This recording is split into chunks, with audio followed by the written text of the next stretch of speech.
Tapi alam Melayu merupakan satu kawasan persempadanan yang besar yang mana ada berbagai kerajaan di dalamnya seperti mana yang kita tunjukkan tadi. Kita pergi kepada definisi yang pertama oleh Profesor Emeritus Datuk Dr. Nik Hassan Suhaimi yang menyatakan alam Melayu meliputi kawasan Madagaskar ke Tanah Melayu, Papua New Guinea, Australia, New Zealand, Kepulauan Pasifik hingga ke Taiwan. Jadi maknanya daripada Nusantara ini sehingga mereka merantau ke Pulauan Hawaii dan juga sehingga ke Madagaskar yang berada di Afrika, dan sebahagian daripada penduduk di Madagaskar itu adalah orang Melayu yang mereka panggil sebagai orang Merina ataupun orang Meri. Tentang sejarah Melayu ini, pada hemat saya, ia telah diubah. Sebab berdasarkan kajian yang saya lakukan daripada Nabi Adam AS, sebab saya ada buat genealogi 8 kali 5 kaki daripada Nabi Adam AS sehinggalah Nabi Muhammad SAW, dan saya telah hadiahkan pada Ayah Detun pada hari itu. Saya sudah tahu jawapannya. Bila anda di depan mata anda ada data-data itu dan beserta dengan events dan timeline, anda tahu bangsa anda di mana. Pembentukan bumi yang terawal ini berlaku di sini. Ini hasil perbincangan saya dengan Prof. Mokhtar. Berlaku di kawasan alam Melayu. Artikel 160 perkara 160 dalam kurungan 2 itu takrifan kepada Melayu.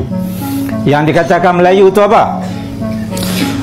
Nombor 1, orang Melayu itu mestilah beragama Islam. Maknanya kalaupun kulit dia color sama dengan kita, tapi kalau dia tidak beragama Islam, dari segi perlembagaan dia bukan Melayu.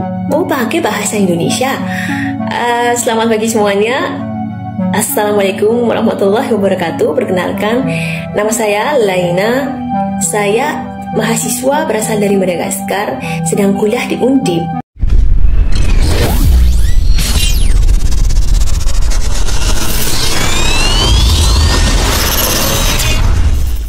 Sering kita mendengar klaim dari Malaides yang mengatakan bahwa seluruh Nusantara ini adalah bagian dari alam Melayu. Bahkan, ada yang begitu bersemangat sampai-sampai memetakan alam Melayu itu dari Sumatera, Jawa, Kalimantan, Filipina, Papua, Madagaskar, hingga Hawaii.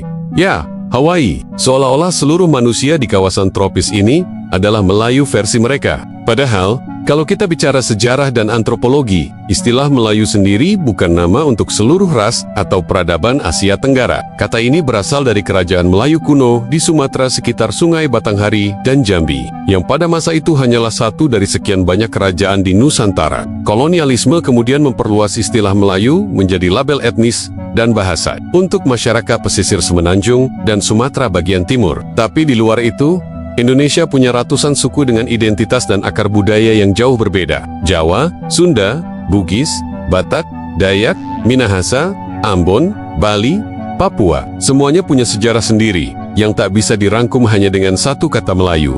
Jadi, ketika Malaides mengatakan seluruh Nusantara adalah alam Melayu, itu bukan fakta sejarah, tapi ambisi politik dan budaya, sebuah upaya untuk menciptakan bayangan besar agar terlihat sebagai pusat peradaban, padahal akar sejarahnya jauh lebih kecil dari yang mereka bayangkan.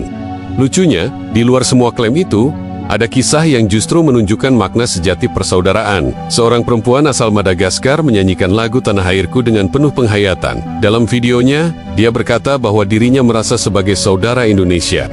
Dan yang menarik, pernyataan itu bukan karena klaim, tapi karena kedekatan hati. Karena Madagaskar dan Nusantara memang punya hubungan genetis dan sejarah pelayaran kuno dari leluhur Austronesia. Bukti bahwa keterikatan sejati lahir dari hubungan manusia, bukan dari obsesi ingin menguasai identitas bangsa lain.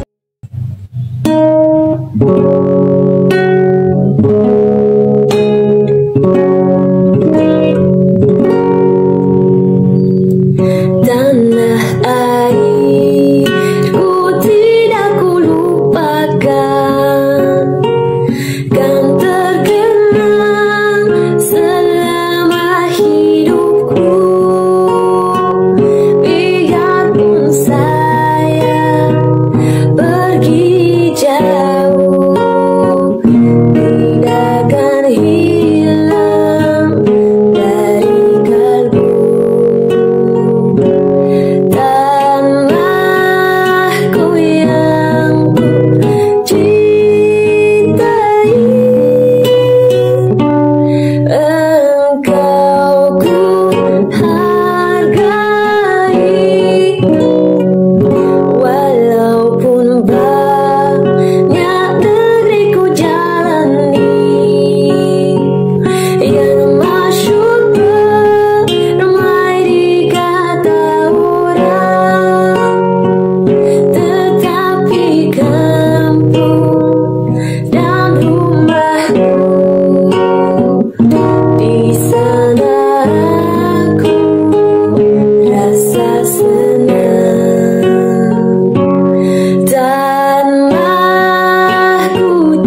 Indonesia itu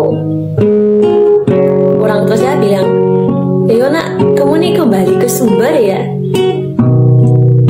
Saya bilang, "Kok bisa?" Ya memang oleh karena sejarah, yaitu nenek moyang kami adalah dari Indonesia. Jauh ya, jauh sih jauh, tapi kita ini adalah saudara. Makanya Indonesia ini adalah negara yang saya tidak akan lupakan. Soalnya persaudaraan kita itu selama-lamanya. Tanahku tak ku lupakan, engkau ku banggakan.